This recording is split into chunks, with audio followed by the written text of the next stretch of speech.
Hello बच्चों, let's read the given question. The question says which graph have small damping. So amplitude versus frequency का graph हमें given है option 1A, option B, option 2B, option 3C, option 4D. So to understand the question, we need to understand about the concept of damp oscillation. So ऐसा कि हमें पता होना चाहिए about the damped oscillation. So damped oscillation की अगर हम बात करें इक्वेशन की बेसिकली, so damped oscillation में क्या होता है?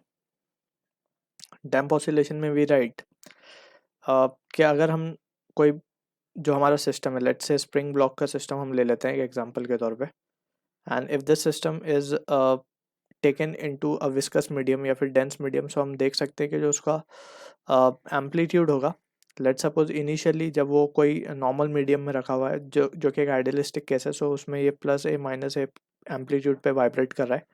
Now when it is taken to some viscous medium, so let's suppose at any instant with v velocity it is moving down, so इसके ऊपर एक drag force लगेगा, that is bv, where b is the drag coefficient. So यहाँ पे हम लिख सकते हैं फोर्स का जो रिस्टोरिंग फोर्स का जो एक्सप्रेशन आएगा, it will be माइनस के एक्स माइनस बी वी.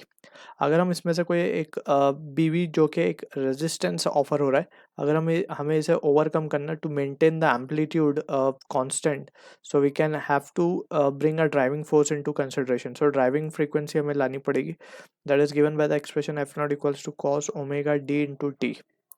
ठीक है, तो यहाँ पे ये जो फैक्टर हम यहाँ पे ला रहे हैं ये एक्सटर्नल सोर्स है जो कि ये माइनस बी वाले फैक्टर को ओवरकम करेगा. So this is what the expression we need to keep in mind. So using this result will try to analyze the situation. So ये फोर्स्ड ऑसिलेशन का एक डैम्प ऑसिलेशन के अंदर we have considered a forced oscillation का case, right.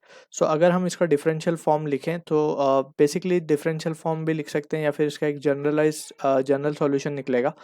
तो general solution can be written as a function of time it comes out to be A cos omega d t plus phi, where omega d is a driving frequency. And यहाँ पे जो amplitude है इसका जो result आता है that we need to keep in mind, F naught upon M under root of omega naught, that is a natural frequency, right, जिससे वो बिना किसी ड्रैग के वाइब्रेट कर रहा था. ओमेगा नॉट का स्क्वायर माइनस ओमेगा डी का square the whole square plus of lambda square, and यहाँ पे ये आएगा हमारा ओमेगा डी स्क्वायर. ठीक है, अब यहाँ पे जो लैम्डा है it is nothing but is the ratio of B by M. So ये जो एम्पलीट्यूड है we can clearly see it is depending upon omega and omega D and omega naught. So under condition when omega D becomes omega naught, so this is the condition of resonance. When omega d becomes equals to omega naught, resonance occur and amplitude shoots up, amplitude becomes maximum.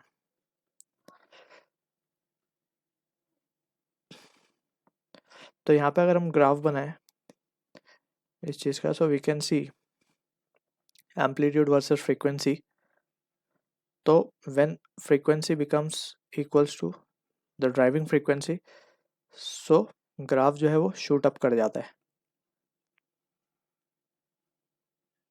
ठीक है, अब ये कितना shoot up करेगा that depends upon the damping factor. ठीक है, अब ये बेसिकली लोकल मैक्सिमा या लोकल मैक्सिमा की चीज़ है, क्योंकि ये विसिनिटी में आसपास के उसमें ये मैक्सिमम होगा, ये पॉइंट पे फ्रीक्वेंसी, राइट. आसपास की फ्रीक्वेंसी पे ये फ्रीक्वेंसी पे मैक्सिमम चीज़ें मिलेंगी हमें.